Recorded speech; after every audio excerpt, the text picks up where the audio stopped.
waan idin salaamay daawadayaal duhur wanaagsan soo dhawaada dagaal qaraar oo u dhaxeeya beelaha Ciise iyo Samaroon ayaa waxa uu ka socdaa dooxada dixda Sheekh Awaare iyo deegaano kale oo ku yaala gobolka Awdal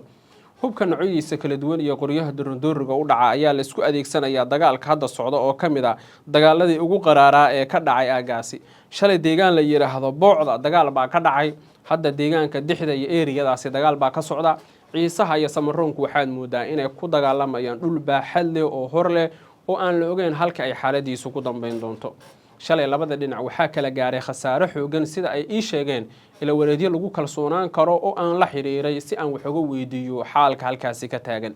ragga saraakiisha ah qaarkood waxay ii sheegeen in dagaaladii halkaasi ka dhacay ay sababeen dhimashada 13 qof oo ah dhinacyada dagaalamay maxaabiis ayaana la kala qabsaday beesha Ciise waxaa la sheegay maxaabiis in laga qabtay halka Samaroonka maxaabiis laga qabtay laakiin xogtii ugu dambeysay oo aan helaya waxay tilmaamaysaa in dhinacyadu ay isku adeegsadeen hubka noocyadiisa kala duwan isla markaana khasaare lixaad leh labada dhinac uu kala gaaray odayaal waxaa jiray marka dirirtan ku baxay si xaaladda loo qaboojiyo maxaabiistana la isku kala wareejiyo laakiin waxaan xog ku helay inay fashilmeen dhammaan dadaaladii xalka loogu raadin lahaa xaaladaha halkaasi ka taagan waxaa jiray odayaal dhaqameed isxilqaamay kuwaas oo rabay in xaaladda wada hadal iyo wada xaajood lagu dhameeyo laakiin waxaan helay xog kale oo sheegaysa in odayaashaasi qaarkood si cad loogu sheegay isla markaana lagu yiri hadda maahan xilligii ugu haboonaa ama ugu munaasabsanaa oo aad xiisadaa soo faragelin lahayd taasi oo ku tusinaysa inay xaaladdu adag tahay isla markaana ay marayso meel adag oo waxba laga qaban karin sidaas lamida deegaanka Habaas waxa isna goordhow ka bilowday dagaal qaraar oo u dhaxeeya beelaha Ciise iyo Samaroon Habaas iyo Heemaal waa deegaano kaabiga isku haya waxaana wararka la helaya ay sheegayaan beesha Habar Cili iyo sidoo kale beesha Ciise inay halka ku dagaalamayaan dixda dagaal ka socda Heemaal dagaal ka socda Habaas dagaal ka socda Boocda dagaal ka socda geerisa xiisad baa laga soo gurinaya dagaalku waxaad moodaa inuu gobolka oo dhan ku faafay awal dagaalku meelo ka kooban buu ka dhici jiray laakiin hadda dagaalku meelo fog buu ka dhacayaa sida muuqata oo aan hadda indhaha ku haynana hadda xaaladdu way adag tahay meel aan waxba laga qaban karin bayna maraysaa ila xilkas ah oo lagu kalsoonaan karo ayaa warbaahinta Somaliland waxay siiyeen xog halis ah oo sheegaysa in dagaaladii ka dhacay deegaano hoos yimaada eeriyada Habaas iyo Boocda iyo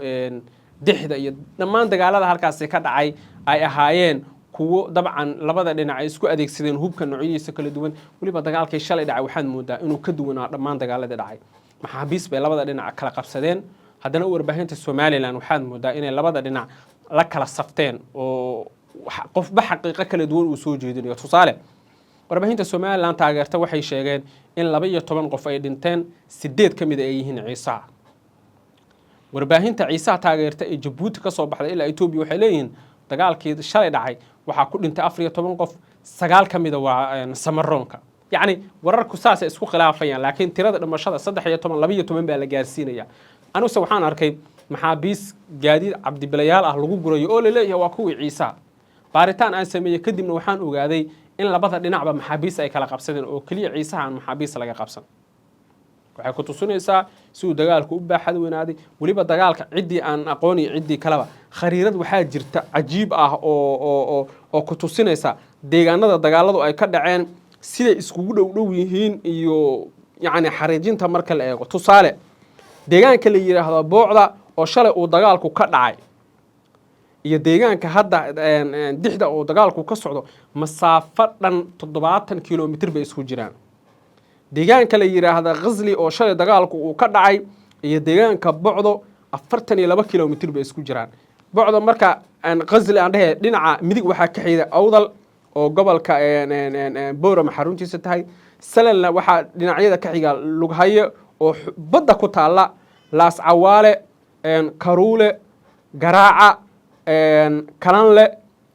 balayga huulka eeriyadaas oo dhan marka dagaal baa ka soo isla huulka waxa la soo warinayaa dagaalo kooban inay dhaceen walow halka dagaalada ka socda aysan aad u baaxad weyn haddana markaad eegtay khariirada dhinacyada hubka isku adeegsanayaan xataa waxay keentay dhimasho fara badan iyo dhaawac fara badan waana hub la aaminsan yahay in Djibouti ama Ethiopia lagu farsameeyay sababtoo ah hadda dagaalada ay dagaaladu ka socdaan aad bay xaaladdu u xun tahay oo aad moodeen in dhinacyadu aad iskugu riiqmeen